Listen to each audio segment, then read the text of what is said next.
to yet another episode of Triple P, that is the Pragmatic Pediatrics from the Pioneers. So we are having more and more viewership after every week because of the very interesting topics which are chosen. So today also we are having a very interesting and useful topic on a very common dermatology from the authorities in the field. So with these words, I invite the state convener of the program, Dr. Jose O, for the welcome.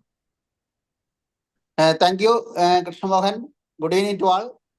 Respected our State President, Dr. Shimi Paulos, the National Convener of this Pragmatic Pediatric from Pioneers Program, Dr. Anandakeshavan. Today, the faculty, our own member, Dr. Madhu Madam from Tamil Nadu.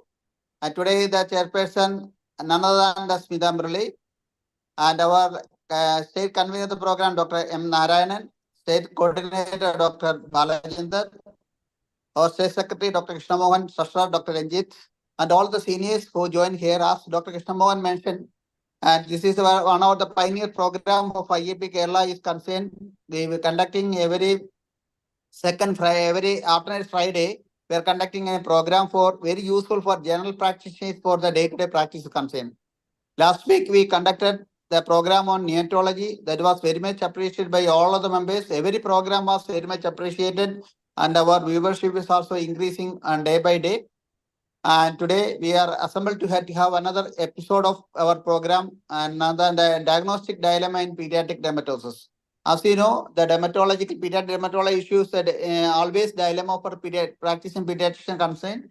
So to narrate this program, today the faculty, Dr. Madhu Madam is Professor Madhu Madam is there. I think there is no need to introduce Madhu Madam to the audience. And on the behalf of IAP Kerala, I personally have welcomed Dr. Madhu Madam to these programs. Today, our state president, Dr. Shimi Paulos is here. He is always encouraging and coordinating all activities of IAP Kerala. And welcome Dr. Shimi Paulos to the meeting. Our state convener of the program, Dr. Anandan, our Anandakeshavan, who is the presidential candidate for year 2024 is the coming elections concerned. And he is roaming all over India and visiting all the branches of IAP national level and all the branches of IAP Kerala. Today, he is going to participate our Tamil Nadu Pedicon and he leaving for today program also. And I welcome Nandakeshavan sir to this busy schedule. He attended the program. I wish you welcome the Nandakeshavan to programs. And our secretary, Dr. Krishna Mohan, and all the Dr. Smita Murali is there. All the pediatric dermatology program, our Smita Murali is the key person to coordinate all activities. And welcome Dr. Smita Murali to chair the program for chairing the sections. I wish you all the best program and welcome all the faculty and the delegates for the program. Wish you all the best. Jai Hind, Jai AP. Thank you, sir. Now I invite our respected state president, Dr. Shimi Paulos, for the presidential address. Thank you, Dr. Krishna Mohan. Respected scientific coordinator convener for the PPP program, Dr. Anandakeshavan sir, our Dr. Jose, Dr. Balajendar, Dr. KM, Dr. Smita, as well as our speaker for the day, Dr. Madhu, and all those who have joined us. Definitely, IAP Kerala had brought out a module last year in 2023 under Dr. Jose's presidency, the pediatric module, and I think so many of the pediatricians in Kerala were able to do a lot in that aspect and also to learn a lot. But whatever said and done, dermatology, as far as pediatrics is concerned, is always a bit of a thing to be dealt with. And I think so, since we have the experts here, and I'm happy to note that all our programs that we have conducted so far in this platform on PPP has been a great learning experience for most of the pediatricians. So definitely academics being in our forefront, it is nice to know that there are a lot of joining in and a lot to learn and a lot to collect from it and be updated. So wish the program all the best and happy learning to each and every one of you. Jai AP, Jai Hind. Thank you so much, Shimi sir. Dr. Jose sir already mentioned, we have a trio and trio of people behind this, including Dr. Jose, Dr. Balachandra, and Dr. Narayanan, who are running this program successfully for the last so many months. And behind the scientific part, we have none other than our own dear Dr. T.M. Anandakesavan sir. So I invite Anandakesavan sir to welcome today's speaker and chairperson and introduce the topic and the speakers to the gathering. Very good evening, respected State President Dr. Shimi sir, Secretary Dr. Krishna Mohan, coordinators Dr. Jose, Dr. Narayanan, Dr. Balayandran, and today's chief guest, our Madhu Madam, and also moderator, our own colleague from the IEP Thrissur branch, Dr. Smita Murali, all other senior friends, all other delegates. Very warm welcome once again to our PPP program. The pediatric dermatology is a very important common problem for everybody day-to-day practice. I think we are seeing around 15 to 20% of our patients are something or related to some skin disease and skin problem.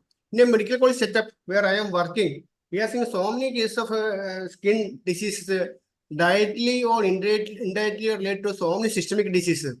So skin may be a window to see what is the exactly diagnosis. So many cases we are seeing, and also we have also very good dermatology department also. So many interesting and complicated cases we are coming across our day-to-day practice. And also how to treat and how to differentiate all these things is a very important problem for a common pediatrician. So to discuss all these things, we have an eminent speaker from our own Ms. Madhu Madam from Madras Medical College.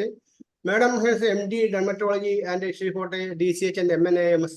She is Associate Professor of Department of Dermatology from Madras Medical College, Tamil Nadu. And she has teaching experience more than 17 years and she is mycology experience more than 14 years.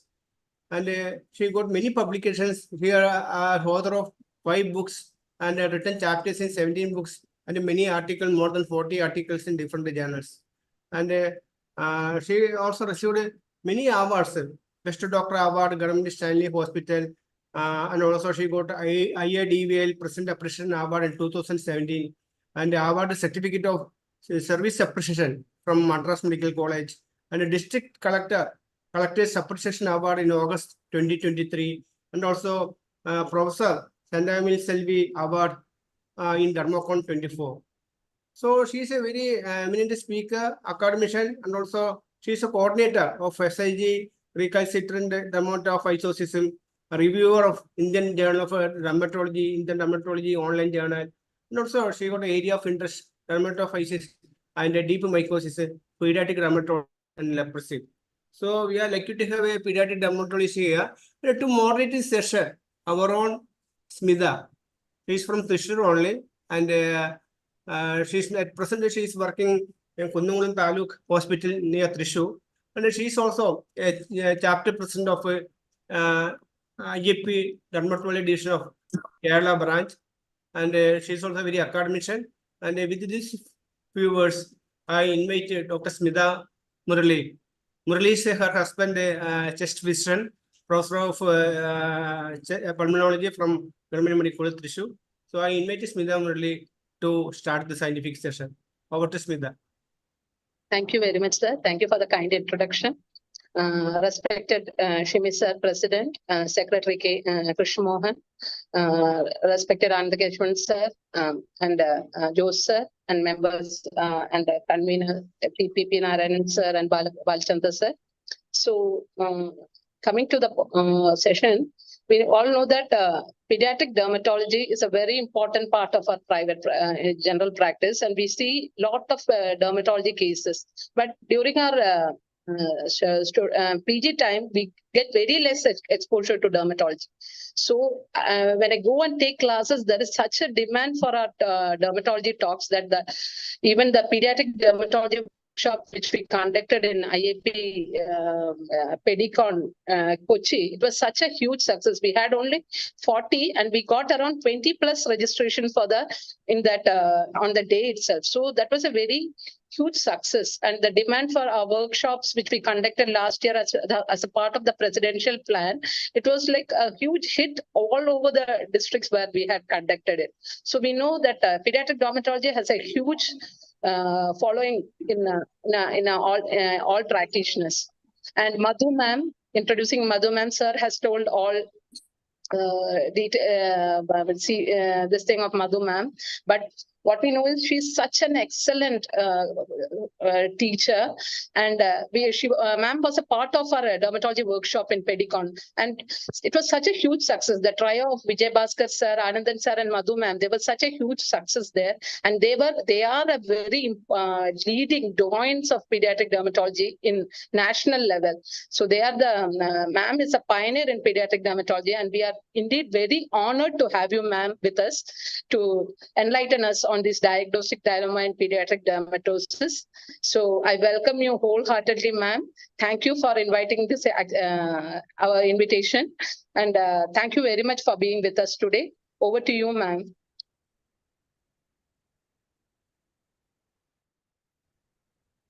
Yeah, good evening, everyone. At the outset, I would like to thank the organizers and Dr. Smita for this opportunity. Thank you for your kind words of introduction, but I wouldn't consider myself a pioneer. I would only say, more of a learner.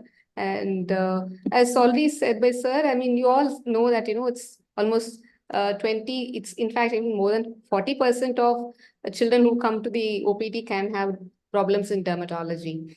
And many times these conditions are almost resembling, and sometimes you might have to really decide on which line to go, whether it's going to be on the infection side or the other way. And you have to really take a call. And more importantly, you should be able to convince the parents as well. So we would probably take up a few conditions where you can have a dilemma, and we'll see what are the pointers for clinical diagnosis. I really wouldn't go into the pathogenesis for want of time. Let's stick on to the clinical pointers actually. So quite often when you're called to a neonatology ward to see pustules in a neonate, we start wondering whether it could be physiological. Of course, infections must be really well versed. So I thought the physiological conditions we'll deal with today. So when you start talking about pustules, yes, the physiological, we know about the erythema. It's not called as toxicum anymore, but just for the yesteryear's terminology, I mentioned is erythema toxicum neonatorum, and the transient neonatal pustular melanosis and benign cephalic pustulosis. So we are seeing pustules here and this, and how are these two different? So that's what we're going to deal now. So when you have a baby with erythema toxicum, basically you will start seeing that you'll be able to make out some erythematous papules, and these papules again, this little erythematous halo around. And when does it start? It can start sometime, say, between the second, third day onwards. It's not present at birth. And when you start looking at the palms and soles, you will be able to see that it spares the palms and soles. And more trunk and, of course, extremities, and even face can be involved. And how do you differentiate it between the other condition, the transient neonatal cephalic melanosis? But here what happens is, when you do a cytology smear, you'll be able to demonstrate eosinophils. So erythema E, and again eosinophils E. So here this is one condition where you will be able to demonstrate the eosinophils. So that is erythema neonatorum for us. Whereas the other condition, when we start seeing transient neonatal pustular melanosis, it is in fact transient. And here the baby presents with pustules at birth. So when you have pustules at birth, and palms and soles are involved, genitals are also involved. And when we are going to do a smear, we are going to see neutrophils. And of course, this has, where does the melanosis come from? There are 3 stages to it. Hello, am I audible? Yes, madam. Continue. Yeah, right. So you'll be able to see pustules all over with palms and soles involvement, and genitals are also involved. And not enough, there are, the 3 stages into it actually. So initially there are pustules, and then you start seeing this erythematous background, and then there is a colorate of scales. Colorate of scales dissolves, you will see this hyperpigmentation, and this hyperpigmentation slowly starts fading over few months time. 6 to 9 months, it should have been gone actually. So this is transient neonatal pustular melanosis, TNPM. The other condition where we will again see pustules in the neonate would be the benign cephalic pustulosis or the neonatal cephalic pustulosis. We'll be seeing pustules. Here it is not the trunk which is involved, and it starts sometime a little later than erythema toxica, maybe sometime between 5 days onwards, and it will be the face and the scalp will be involved. And when we do a smear, we'll be able to demonstrate the malassezia. So malassezia is one of those lipophilic yeast actually. It can be present, more associated with the seborrheic. And this condition is malaria. Now, malaria, sometimes when you tend to overcover the babies, especially the IUGRs or small for date, and when you overcover the babies, especially in a hot and humid climate or kept in a warmer, you can sometimes get this malaria crystallina. And when it becomes bad, sometimes you can go for malaria pustulosa also. So all you need is a soothing lotion. So if you have to really summarize this, we are going to have this condition of erythema neonatorum, which is going to start from the 2nd to the 3rd day onwards. And I said it will be sparing the palms and soles. And in cytology, we'll see eosinophils.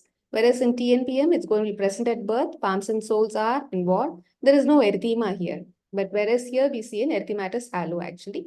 So here, there is no erythema and palms and soles are involved. And when you're going to see neutrophils. And in the case of cephalic pustulosis, it's predominantly cheek, forehead, and chin, and it's less common over the trunk actually. So in these two conditions, it's all about reassurance only. For neonatal cephalic pustulosis, sometimes people do use a mild antifungal cream. It can be a simple clotrimazole, and maybe it settles down well actually. And first for malaria, which is again crystallina, whatever, it is basically because of the obstruction of the eccrine duct actually. So you only have to take general measures like apply soothing lotions like calamine, and of course change the basic predisposing factor, which could be covering the baby or keeping the baby in a sweater or a hot humid environment actually. Having said that, the next thing is again whenever we have a persistent cradle cap, so we start wondering whether this could be an infantile seborrheic dermatitis or it is an evolving infantile atopic dermatitis. How do you differentiate between when it comes to early involvement, especially when it sometimes starts from the 2 months onwards or 3 months onwards, it becomes a little confusing for us to decide which line is it going to go. So here you see the cradle cap, but then which is going to be sebderm and which is going to be atopic dermatitis that is going to be. So as far as infantile seborrheic dermatitis is concerned, the baby is a well baby. So the baby is happy. There is absolutely no problem with feeding, and it's a well baby, active baby, and the only rashes are present. And you will be able to make out that the flexures are involved. Probably the neck will be involved. The axilla will be involved. Groin will be involved. And whereas in the case of atopic dermatitis, in the baby, whenever there is a tendency, of course, we do have to ask for a family history of dryness or itching or atopy, or it could be allergic rhinitis, or sometimes it can be allergic conjunctivitis. And these are the babies who would be more prone for atopic dermatitis. And how does it begin? Initially, it begins off the rash in the cheek, actually, the erythematous rash in the dry skin. And of course, we will not be able to really get the baby to scratch, isn't it? The history of, baby rubbing over the person who's carrying, the caretaker or the mom or the dad, baby tends to rub over the shoulder, or baby will be irritable. So seborrheic dermatitis, baby is a well baby, whereas infantile atopic dermatitis is going to be an irritable baby. The skin is going to be dry. In sebderm, the skin is going to be good.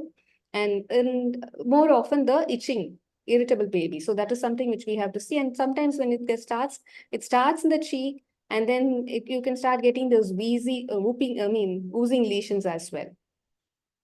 And initially it could be progressing to papules, and sometimes it can be, proceeding to plaques and crusting also. And when the baby starts crawling, you will start seeing the extensor involvement. In atopic dermatitis, we talk about the infantile phase, and then the childhood phase, and then the adult phase. So in infantile phase, you will see the lesions in the extensor aspects. And subsequently, as the child grows, probably the flexures tend to be involved.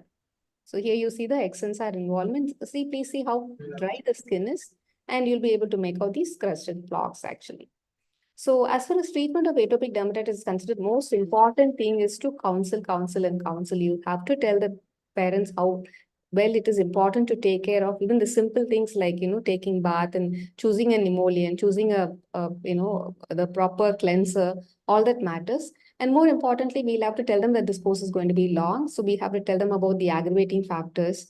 And most importantly, you have to talk to the person who is going to take care of the baby. If both the parents are working, if it's going to be the grandmother or the caretaker who's going to take So we have to make sure that we have that particular person when we talk about bathing and emollient application. That's very important. And of course, there are many parents who really, hit the rooftop and you say steroids have to be used. So again, we have to address that steroid phobia and them. So a lot of psychological support required also. So most important thing is to talk about the general measures. So general measures, as far as the general measures is considered, bathing, bath to this baby. So these babies should be given a short bath, maybe probably 5 to 7 minutes, not more than 10 minutes. And it should be just a lukewarm water bath. It should not be hot, because we know that these children, atopic dermatitis, they have barrier dysfunction. So it should be just a lukewarm water bath, a tepid bath should do. And after that, we should ask the parents to just pat dry. It should not be wiped actually. It should be pat dry, and immediately application of emollients is very, very, very important. These dermatitis or children with atopic dermatitis, emollients before, during, after, always it's very important, as in when the skin becomes dry. It's not like, twice, thrice. When the skin becomes dry, we have to apply an emollient. And it could be a simple liquid paraffin also, depending upon the affordability. Of course, we do talk about the oatmeal, colloidal oatmeal, and then we talk about the ceramides. That is really important. The compliance depends on the affordability and the nature of the emollient that we use also. It should be always a thin application, and and the next thing is what is called within 3 minutes. And we should be getting factors, as I already told, both hot, humid weather and AC cold weather is also for the skin. So to make sure that the child it's going to appropriate room temperature. And food allergy in atopic dermatitis, we would really not give until there is already family atopic dermatitis and there is associated bronchial would is really not a big importance actually. And of course, no woolen clothing, watch on infections, and of course, no pet animals. So those also have to be taken care of. And this I told you. And the next, how are you going to decide what we are going to use now? So we need to know whether this is going to be, because whenever this condition is going to be dry, moist, for an ointment. But if it's going wet, if it's going to be oozing over there, probably if it's a wet lesion, you have to make it dry. So we have to use a cream. So ointment or cream, and something there on the scalp, probably we'll go for a lotion. And again, the sites, because when you start using a corticosteroid, we know that we would not want to use a potent corticosteroid in children. So what is that steroid? Topical corticosteroids that can be used in children is also important. And what are the points that you will consider when you're using a steroid? So whenever we want to use corticosteroids, it's very important that we know that we would not want to use any potent corticosteroids in all those areas of thin skin, especially the flexures, face, axilla, and the diaper area. And we would not want to use any potent corticosteroid in children under occlusion actually. And when you're using maximum, we try to use only mometasone, because we know that clobetasol is not FDA approved for use in children 12 years. And when you start, probably you can always start with a higher potent steroids, and then, you can slowly start tapering it down.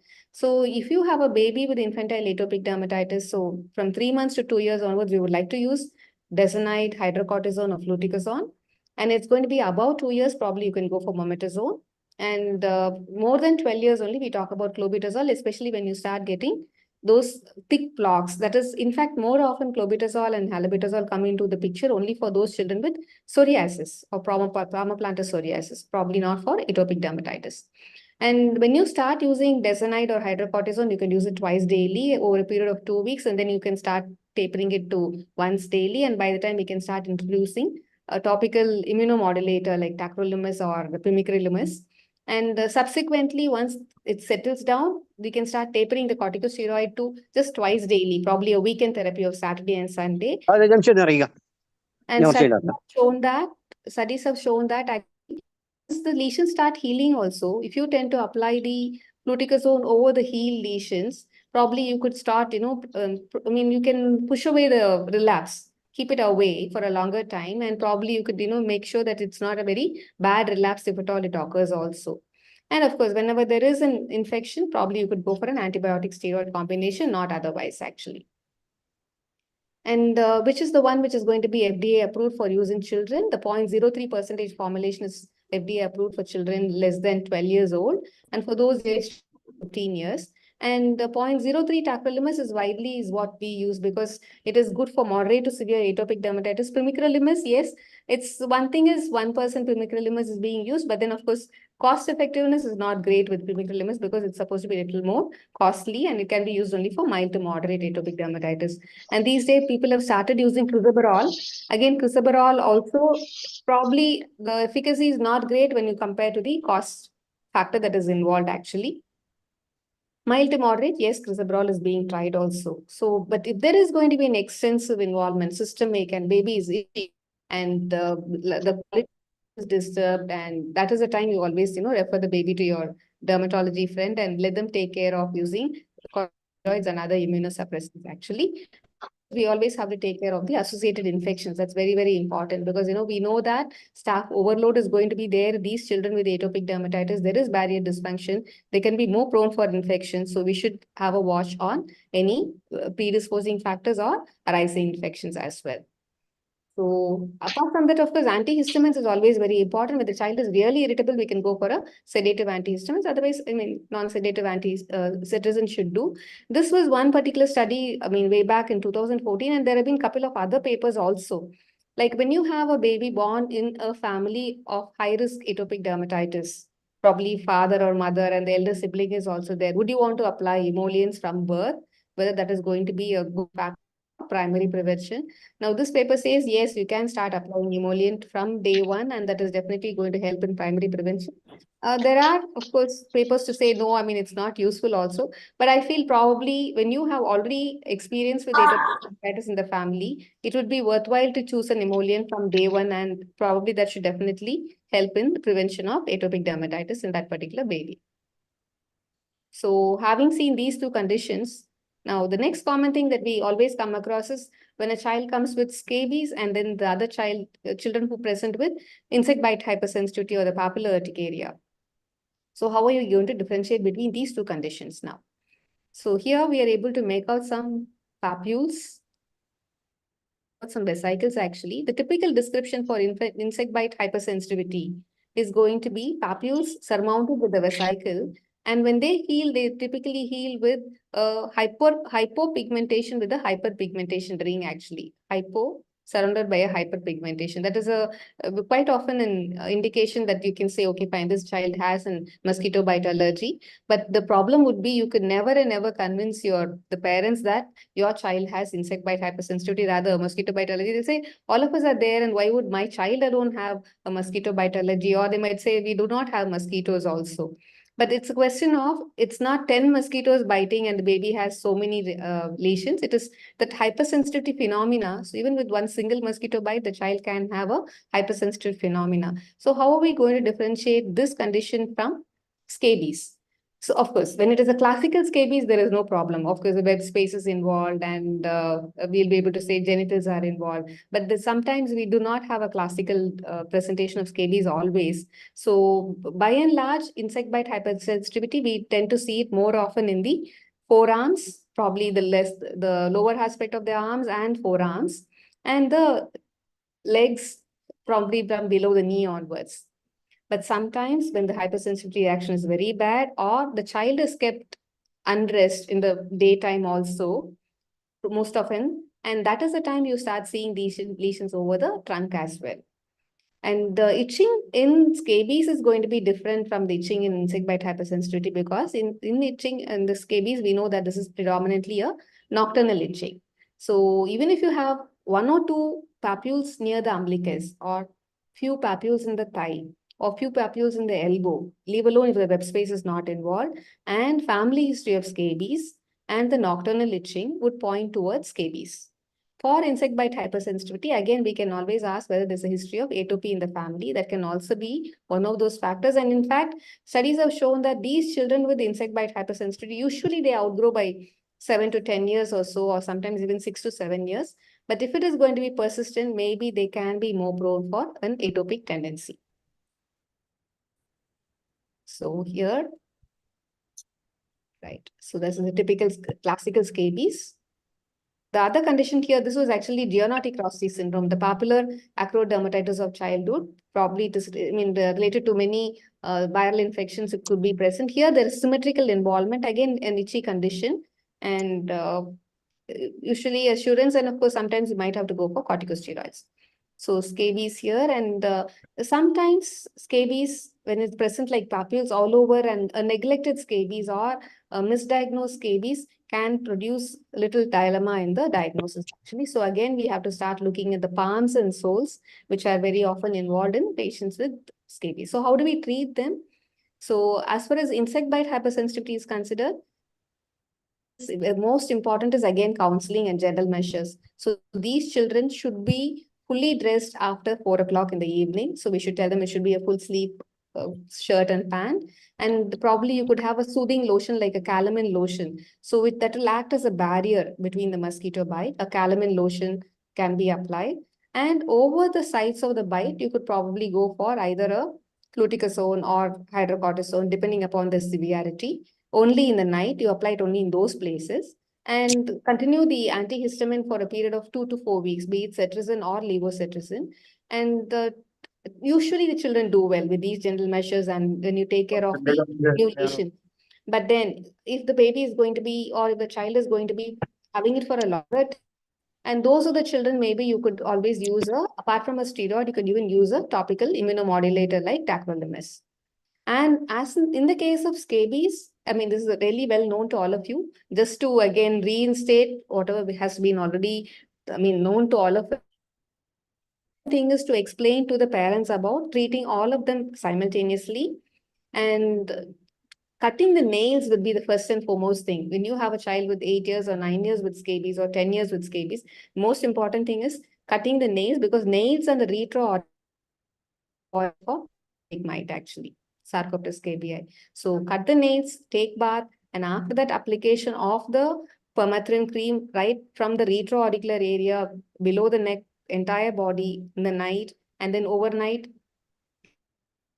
morning when you get up again, hot water bath and washing all the clothes in hot water and drying it in good sunlight. And if it's going to be raining, then, keep all these clothes and bed linen and everything in a cover, plastic cover, and leave it aside for 5 days. And subsequently, maybe it can get washed. And even the clothing, probably the clothing that was used for the last 3 days can be washed in hot water. That will be good enough. And we have to continue and this has to be repeated again after 1 week. Permethrin application, the 5% permethrin cream, and we can start using permethrin cream from 2 months onwards.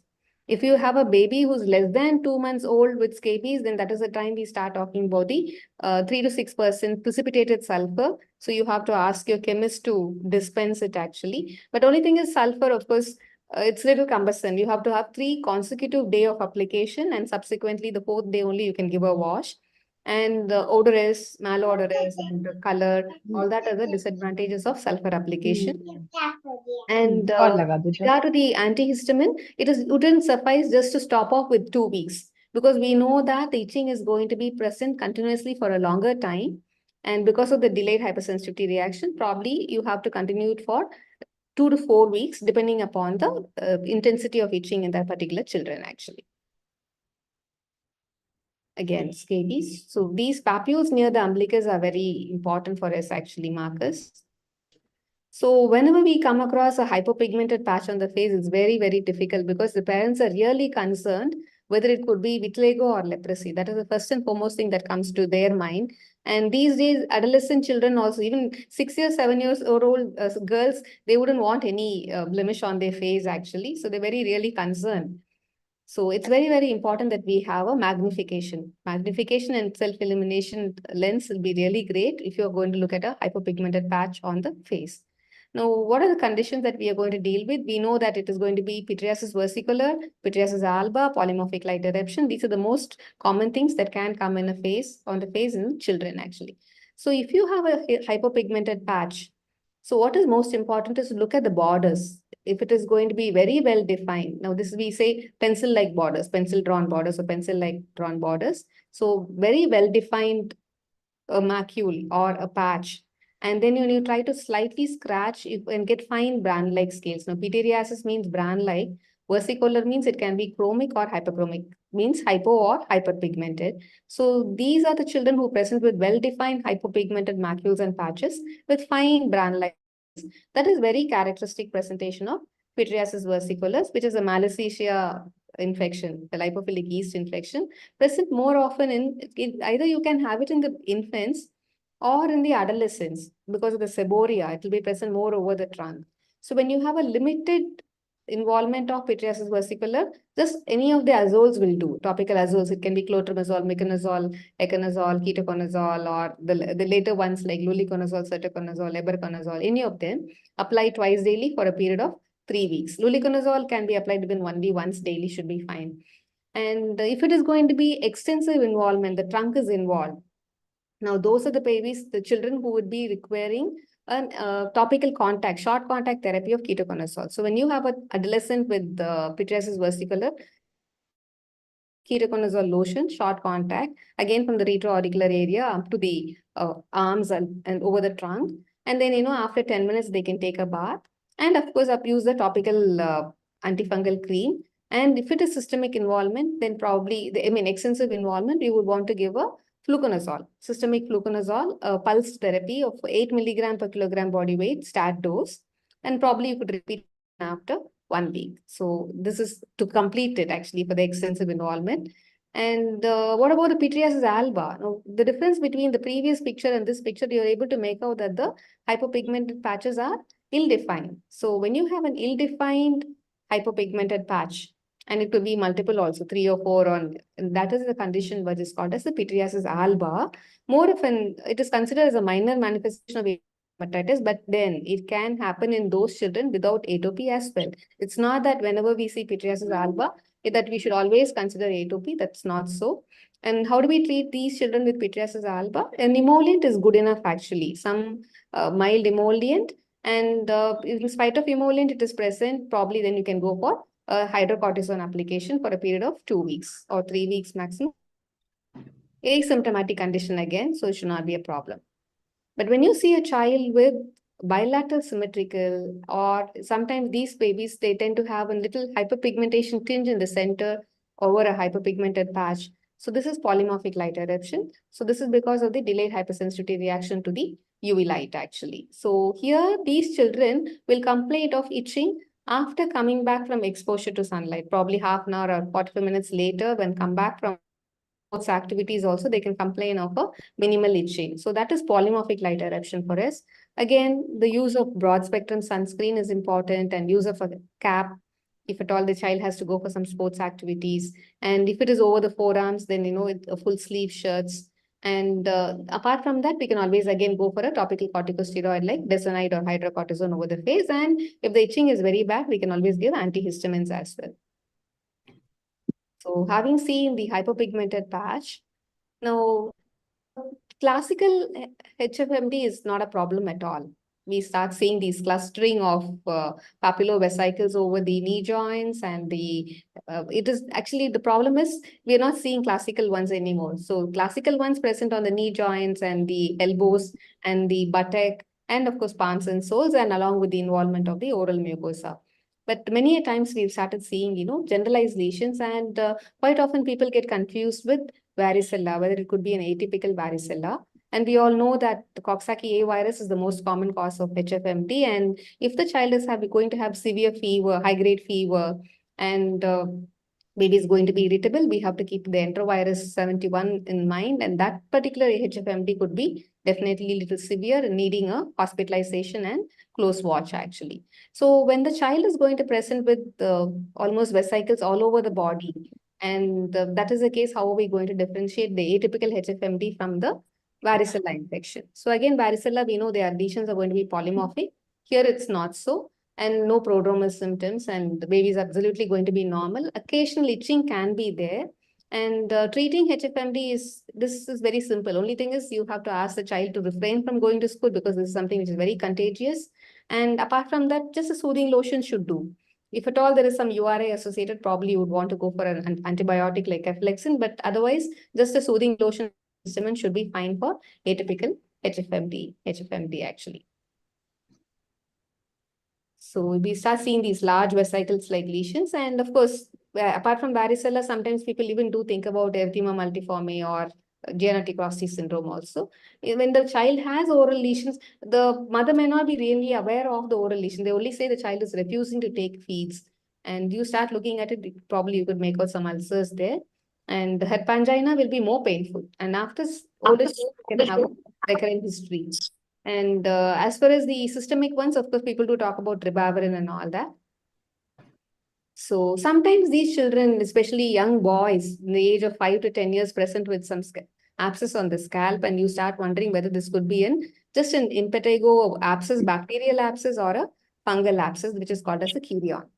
So how do we differentiate between chirion and an abscess?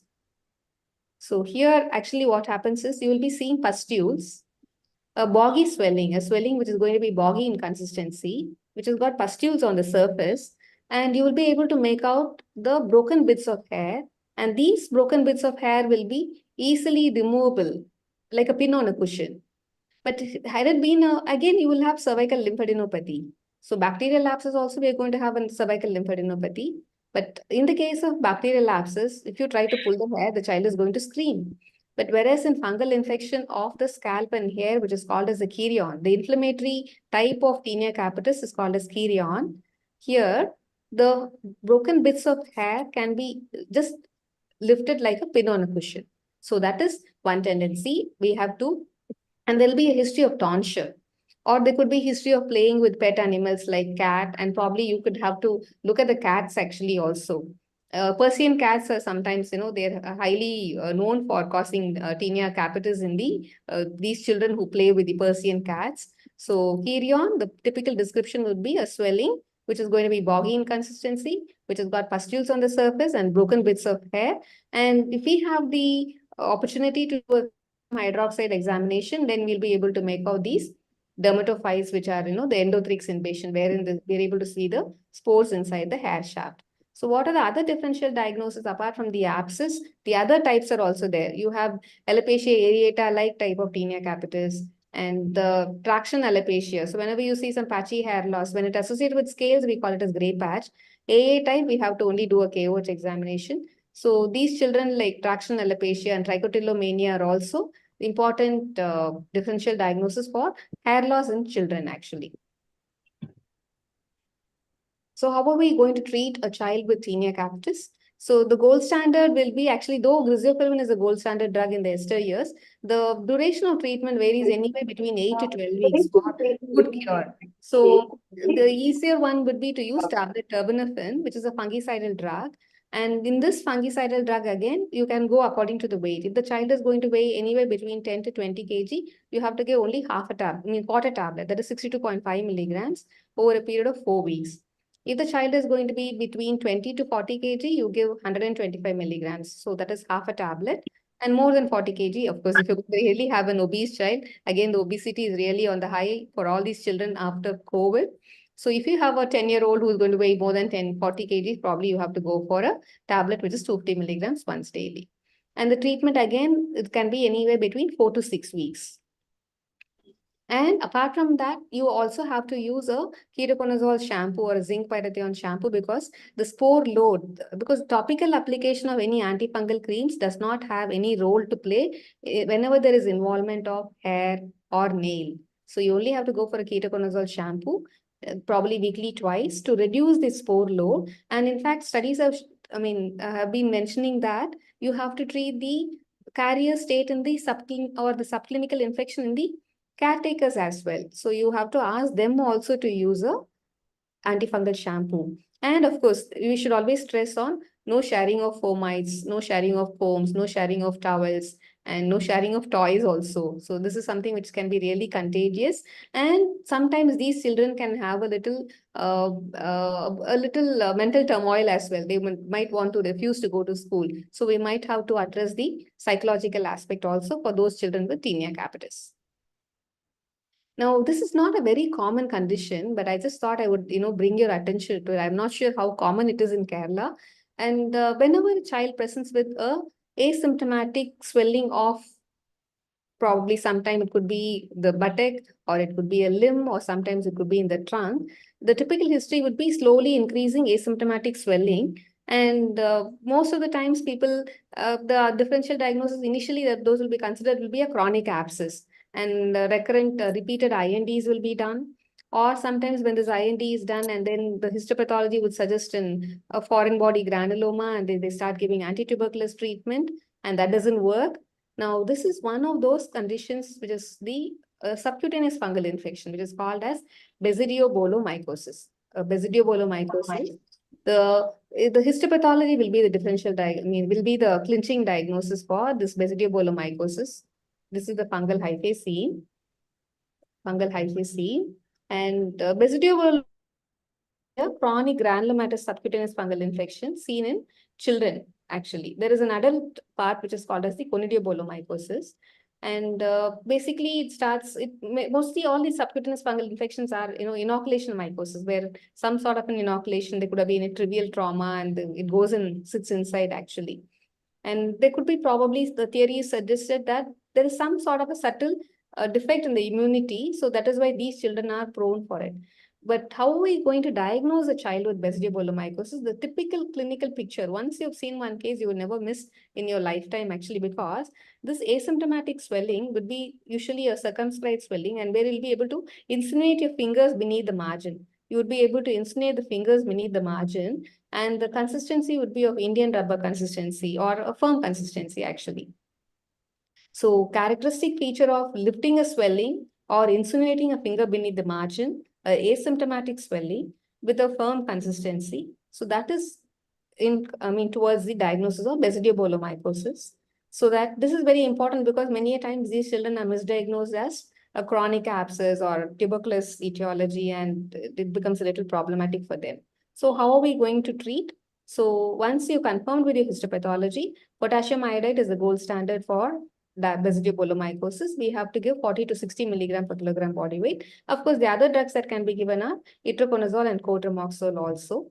But you have to continue the treatment for at least 3 months after the complete resolution of the lesion. So potassium iodide here, actually, we get this particular, in fact, the constitute mixture of potassium iodide powder will be there. So 2 grams and 100 ml of mineral water, and initially giving 1 teaspoon once a day for the first day and 1 teaspoon twice a day for the second day, and then 1 teaspoon thrice a day for the next 3 days. Observe for any signs of iodism, which could be lacrimation or rhinorrhea, and sometimes actually excessive salivation. So once we make sure that there is no signs of iodism, then we start giving actually the correct dosage according to the weight of the child. And this should be given in actually empty stomach, along with probably an orange juice or milk, because the taste would be really bitter. And there will be a complete resolution of the lesion. People will be, it will be so rewarding. You'll be happy to treat a child with Basidiobolomycosis, because once you give the potassium iodide, if at all, sometimes they can give a combination along with cotrimoxazole or itraconazole also, but absolutely rewarding therapy, and the lesion just vanished. The only thing is we'll have to make sure that we continue it for at least 2 or 3 months beyond the complete resolution actually. So I think that is for now. Thank you all so much for your kind attention and patient listening. That will take your questions. Thank you. Thank you, ma'am. Thank you, ma'am, for that lucid presentation, but it was so fully packed with information, and you have covered all the day-to-day conditions which we see in the practice. There are some questions. I request the participants to send in your questions. You can put it in the chat box. Ma'am, shall I take the questions? Yeah, please. The first question is, can you name some emollients other than liquid paraffins? Few brands also. Are we allowed to mention brands here? No problem. It's okay. It's okay. I just want to know some common brands you can like. Yeah, actually, what is important is to choose a brand that is going to be affordable. That is something which is most important, actually. So emollients, we have the Cetaphil moisturizing lotion. Okay, Cetaphil is there, and Atoglaw, Emoderm, Efferderm. So, and there are multiple ones actually in the market, but these are something which is, it has to be no fragrance and non-allergenic, hypoallergenic. That is what is important. Then the child should feel comfortable applying it actually. So these are the ones which are most common use actually. You have the dermadew lotions, Duderm, Dermadew. Cetaphil is something which is very handy. Cetaphil and Ataglow, yes.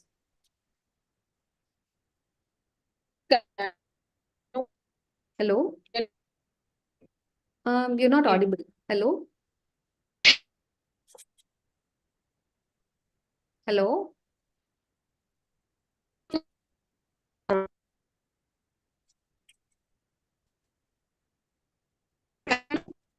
Hello? Hello? Smita is not audible. Smita is Can you not hear me, audible. ma'am? Sir? I think I can see some question also. Protometon in less than 2 months. Less than 2 months, we only talk about using sulfur, precipitated sulfur. But these days, there are people who started using permethrin in less than in 2 months also. Hello. Again, Can you hear me, ma'am? off label. Yeah. Can you hear me? Yeah. Yes, please. Yeah. Sorry, ma'am. That's some. No, I think this connection network problem. issue. Yeah, that's right. Sorry, ma'am. So I had to rejoin. The chat thing is all erased from my thing. No, I'm having it here. That's what Yeah. the next question was about use of protometon, and then another one was about application of permethrin for 24 hours or just 12 hours. In fact, 8 hours should do. So, I mean, typically a bath in the night after dinner, after cutting the nails, bath, and then application of permethrin, and over a period of 8 to 10 hours in the morning, again, hot water bath should do actually. And the next question is, will typical or atypical HFMD leaves brownish mark on the body for long term? Not really, actually. No, it usually heals well. And Dr. Sandhya is thanked. Okay, thank you so much. Is calamine protective against bites? Yes, of course, because calamine is basically a soothing lotion, and basically we're supposed to. This becomes a barrier, right, between the skin and the insect bite. So they say probably it could be protective actually. Madam, And, yes. good evening, madam. What about ivermectin, madam, and scabies? Ivermectin, yes. Actually, ivermectin is also being used. Okay, topical ivermectin, and the cost factor is always there when it comes to ivermectin. That's it. And ivermectin shampoos are very good for pediculosis actually. And the systemic ivermectin, if at all you're going to treat a group of children in the hostel, so it would be worthwhile to give topical ivermectin. We say 200 micrograms per kilogram body weight. It's to be used in children beyond 5 years. So 6 milligrams for the younger ones, and those beyond 12 years is 12 milligrams. Thank you, madam.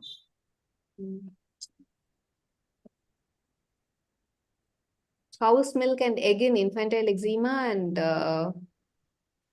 so cow's milk and egg in infantile eczema. I am a staunch believer in exclusive breastfeeding. I'm Dr. Jayant's student. So madam was almost an ambassador for breastfeeding, even way back in the 1980s and 90s actually. So really want to use cow's milk until, in fact, we would say no extra supplementation of milk until the child is 1 year old. Additional supplementation does not start at all.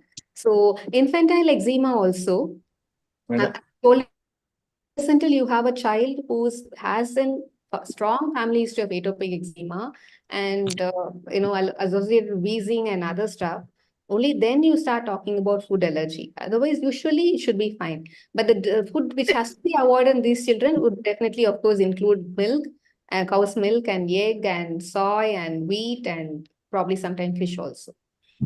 And Madam, one more doubt, madam, regarding scabies. After 1 week, you have to repeat the permethrin application, local application. yes, Last week.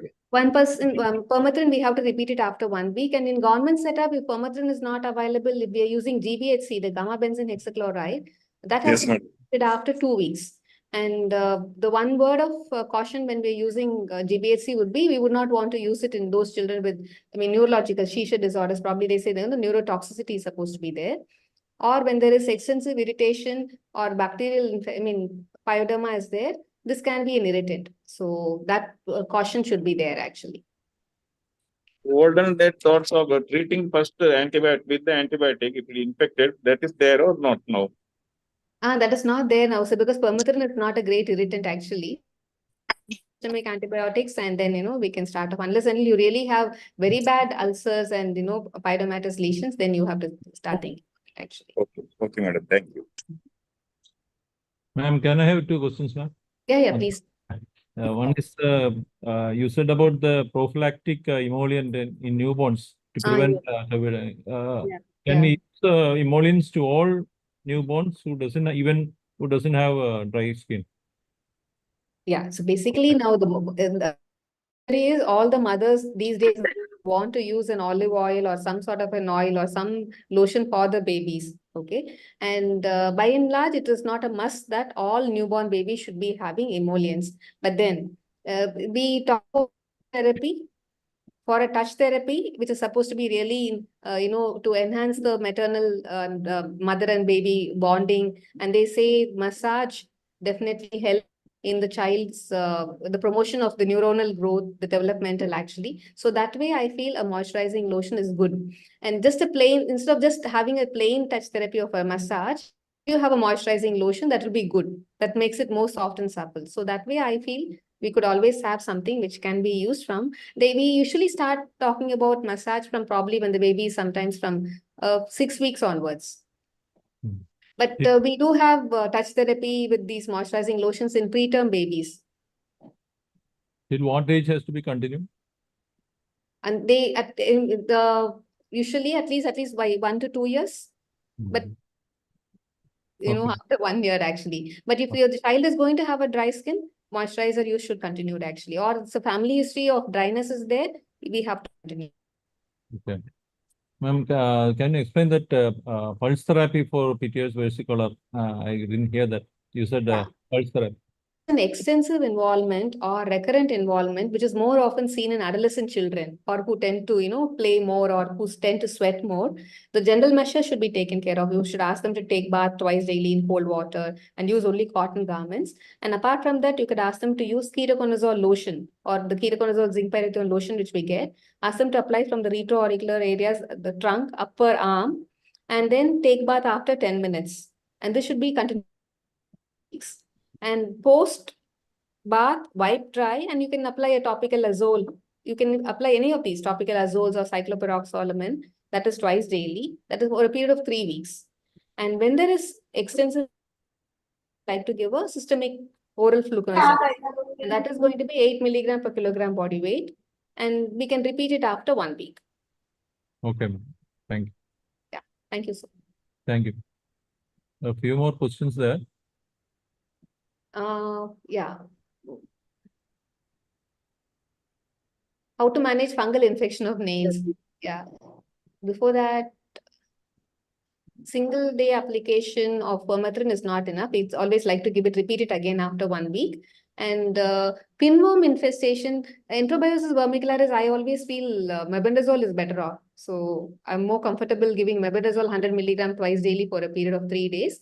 Of course, making sure about the taking care of the nails and personal hygiene. And especially in female children, the way they wash after defecation is also important. It should never be front to back. So the genitals should be washed separately and then the anal area. So otherwise, they're always having this infection going. And fungal infection of nails is something, onychomycosis is not very common in children because one thing is surface area is very small. And the next thing is they are less prone for trauma.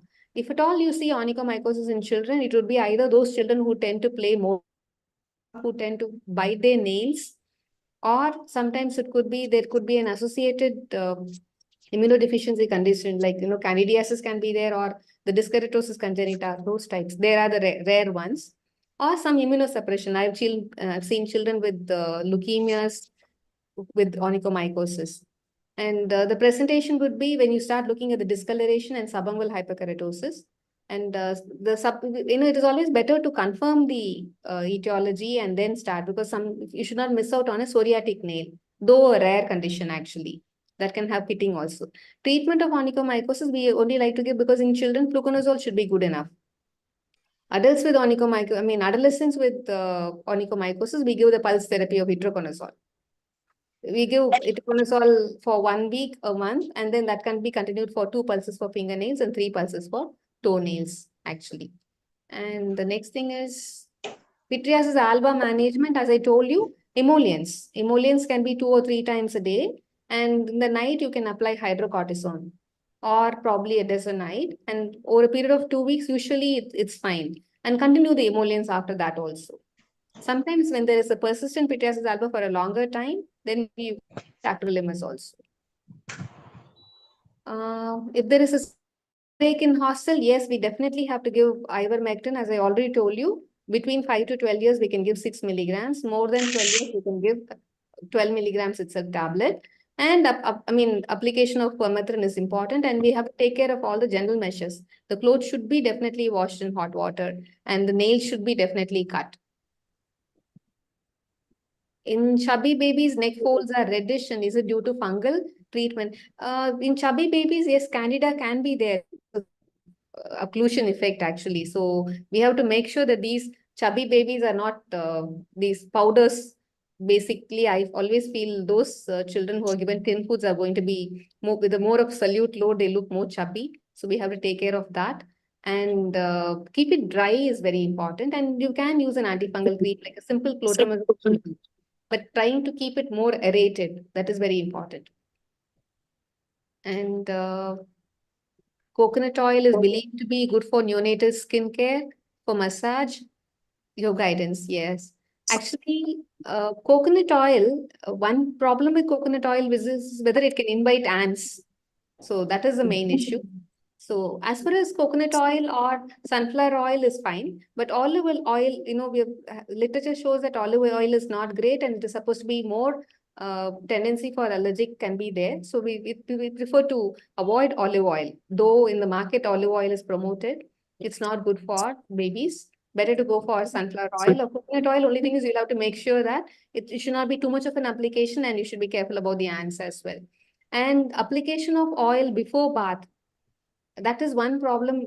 Sometimes babies can become, little slippery. So it is always better to give a bath and then, pat dry and then apply a thin layer of oil application. And management of dyshydrotic eczema. Yeah. So dyshydrotic eczema, actually, yeah. These morpholix-like presentation will be there. Sago-grain-like presentation over the palms, soles. So emollient again is very important, and probably a corticosteroid like fluticasone, or in older children, mometasone is also fine, and maybe a course of antibiotics will also be good for them, actually. And treatment of Gianotti-Crosty syndrome, I think, GCS. Gianotti-Crosty syndrome, yes, it's a papilla acrodermatitis of childhood where you start getting symmetrical, extensive, itchy papules. More often, there could be a virus etiology. And some reassurance is good enough, but sometimes reassurance alone would not do. You have to go for antihistamine, emollients, and very rarely we've even given corticosteroids also, topical and sometimes systemic. That is very rare, actually. And luliconazole versus other azoles. Yeah, luliconazole, if you look at the antifungal susceptibility test, when they do, luliconazole is great because it's supposed to have the lowest MIC and has a reservoir effect also. But we have not had any head-to-head studies to say that luliconazole is superior to the others. In terms of clinical studies. And all of them do well. But at the end of the day, as far as dermatophytosis is considered, I think I'll slowly bring in my point of interest also. For those, especially adolescents, the normal tendency with these children would be they are obese and synthetic uniforms. And they wouldn't tell their parents about those infections in the groin for a long time. And if at all, they've told also they start using these topical corticosteroid antifungal steroid combination creams. So the steroid modified dermatophytosis is something which is really rampantly prevalent. So most important is whenever a child presents with dermatophytosis, it's important for us to ask how long has it been present, whether there's any history of topical application of corticosteroids, and how, any other family member having it, because we are experiencing this epidemic-like scenario of dermatophytosis across the country, from Jammu to Kerala, and I would say Guwahati to Gujarat also. So the important general measures are very, I would rather stress on the importance of general measures because taking bath in cold, patting dry, and application of coconut oil. Coconut oil has lauric acid and capric acid. So it would really help these children who have dermatophytosis, because there is barrier dysfunction. And topical azoles, any of these can be given, or topical terbinafine or cycloperoxylamine cream. Only thing is, how long do you give it? You have to apply the topical creams at least 2 weeks beyond complete resolution. Systemic can be either griseofulvin, fluconazole, or itraconazole. You give it until clinical resolution. Gone are the times where we talked about terbinafine for 2 weeks and itraconazole for 1 week. The conventional regimens do not work anymore. So if you have a child with dermatophytosis, we have to continue the antifungals until there is clinical resolution. Fluconazole is one drug which is really preferred for children with, dermatophytosis actually. The cost effectiveness also should be considered. If somebody can afford, luliconazole is great. Or even ketoconazole and miconazole are also fine.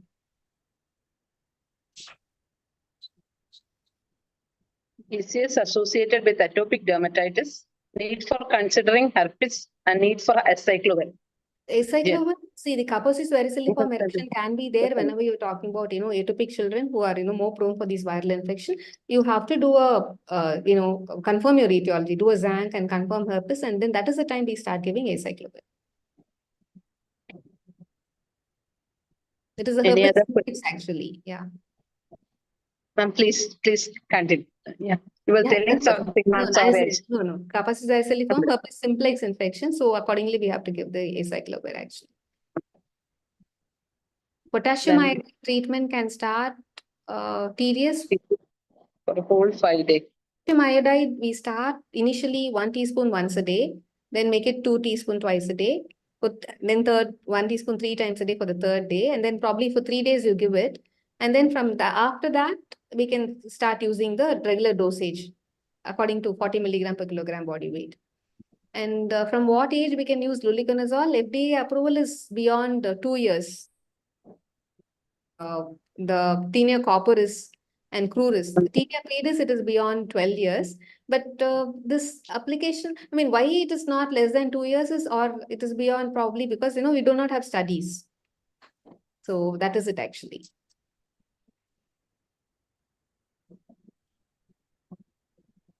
In fact, the newer azoles, teconazole, ibuproconazole, all these are, they are not FDA approved in children less than 12 years. But again, probably because of the studies in children, maybe.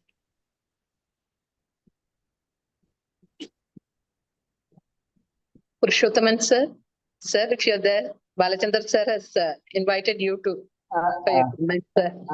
Nothing more to add. That is a very interesting talk, madam. Thank you. A lot of new information. Nothing more to add. Thank you, madam. Dr. Prashant Sabut from Orissa. Sir, if you're there. Sir. I am there. Thank you. Thank you for this. This was really, madam has clarified and thinks in such a nice and very clear way. Okay, thank you, sir. Very helpful for all pediatricians. Okay. I think those who have missed it, they will repent it. Oh my gosh. The recorded, No, the recorded video or something, that will be helpful. I think if it is recorded. It's there, sir. Recording is there. It will be really helpful. Thank you, Dr. Bala. Thank you for sharing the link in our EB group. It was really helpful. Thanks. Okay. Thank you, ma'am. Thank you. So thank you so much. Thank you very much, ma'am. I know the fan following would have increased for you. So we expect more and more from you. So we'll plan to invite you more talks in IAP Kerala, ma'am.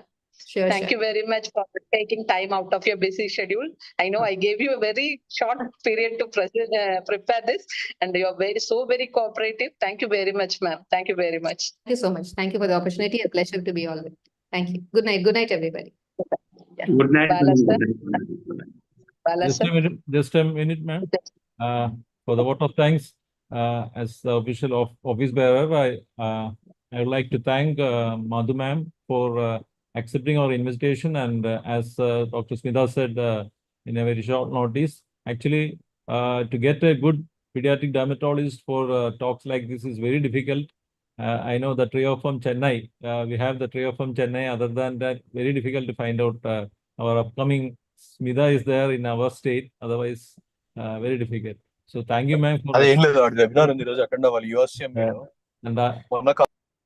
and we hope we will soon meet in our physical meetings of the Pediatric Dermatology chapter in our state the coming year. And I also thank our Purushothaman sir. He is there for all meetings. He will give some comments, but this time, ma'am, it was 100%.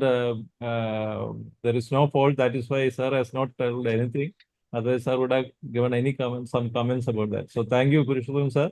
And also thank Prashant Saboo sir from Orissa. He is the national coordinator of the Optis workshop. That's why he asked that question about coconut oil in newborns. Thank you, sir, for attending. And I also thank all the delegates from across the country and from our own state and making this a very interactive session. Thank you all. Thank you. Thank you, sir. Thank you so much. Thank you, Dr. Thank you. Thank you, madam. Thank you, ma'am. Good night.